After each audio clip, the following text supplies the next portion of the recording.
یه سری مباحث هست طولانیه و نمیتونم تو اینستاگرام راجع بهش خیلی حرف بزنم، خیلی طولانی میشه. کاربر اینستاگرام حوصله اینو نداره، کسایی که اینستاگرام گردی میکنن. واسه همین اومدم اینجا تعریف کنم. داستان چیه؟ چند وقت پیش اگه یادتون باشه من میرفتم فیزیوتراپی. هی هنوزم البته ادامه داره فیزیوتراپی. فعلا یه آنتراکی دادم، دوباره باید برم، همچنان درگیرم باش. اما داستان از چه قراری هستش؟ داستان از این قرار کتفم، شونم داستان داره و محدودیت حرکتی دارم.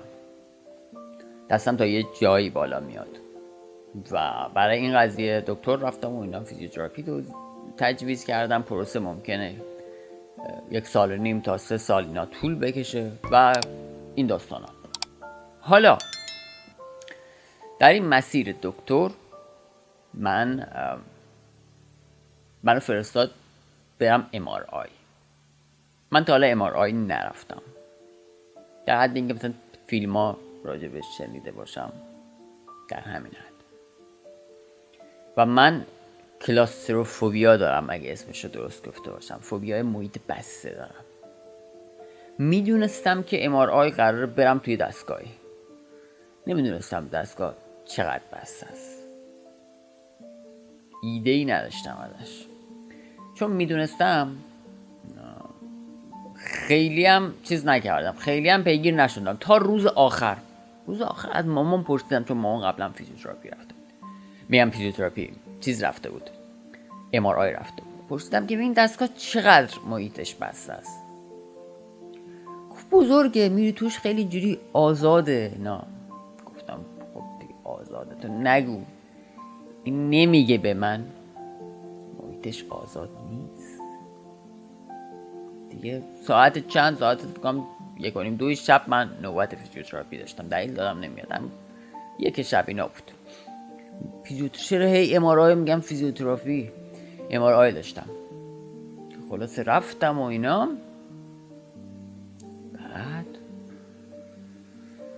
منتظر موندیم، یه چند نفر آدم بودن اینا. رفتم دوباره از این اتاق پذیرش منو فرستادن اتاقی که دیگه باید منتظر MRI بمونم. اونجا لباسم رو باید چنج میکردم، یکی دیگه داخل بود، از این لباسای اینا رو میپوشیدم و اینا که دیگه منتظر میمونم اون یکی MRIش تموم شد من برم.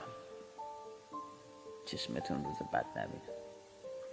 رفتم در اونجا وا شد، دیدم یه سوراخ انقدر تنگ،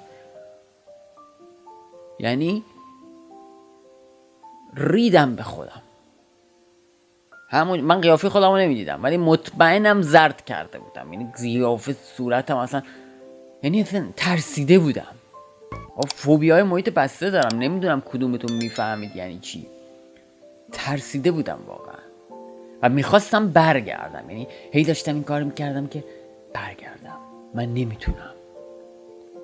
بعد داشتم فکر میکردم که چقدر طول میکشه. یکی قبل من رفته بود، یارو بهش گفته بود چند تا شما، یارو تصادف اینا کرده بود، چند تا جاش باید MRI میشه. گفت چند تا جا MRI دارید و اینا، 1/2 ساعت 40 دقیقه طول میکشه. یارو قرار بود 1/2 ساعت 40 دقیقه اون تو. من داشتم فکر میکردم آقا من یه جا هم، من کمترم. داشتم فکر میکردم 10 دقیقه هستم، حداقل 10 دقیقه هستم. فکر میکردم چجوری میتونم 10 دقیقه رو اون تو دوام بیارم. هی با خودم 2 تا 4 هی داشتم. بعد یارو به من گفت، پرستاره گفت که بشین اینجا. نشستم، نمیدونم. بعد گفت حالا دراز بکش. میگه چیزای اینجوری گذاشت پیش شونم که مثلا آماده باشه برای عکس گرفتن. تنها کاری که به ذهنم رسید این که نگاه نکنم. این که تنها کاری که فقط میتونستم بکنم که شاید بتونم این 10 دقیقه رو تحمل کنم، این که نگاه نکنم به داستان. چیکار کردم؟ موقعی که منو میخواست بفرسته داخل، چشمو بستم. فقط چشمو بستم، رفتم داخل.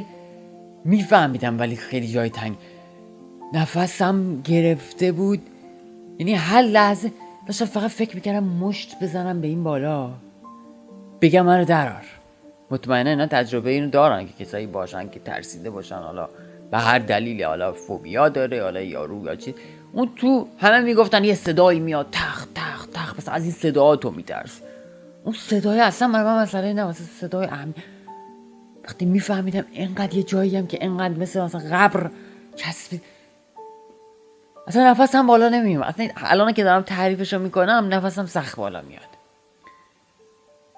چشمو بستم و فقط گفتم بشمارم، ثانیه ها رو بشمارم که چقدر طول میکشه. ثانیه ها رو داشتم میشماردم و 7 دقیقه و 35 ثانیه طول کشید تا منو بکشه بیرون. سخت ترین 7 دقیقه عمرم بود، واقعا سخت بود. یعنی اگه سری بعد من یک مشکلی داشته باشم که من بگم فیزیوتراپی نمیرم، میگم فیزیوتراپی MRI نمیرم، ترجیح میدم بمیرم.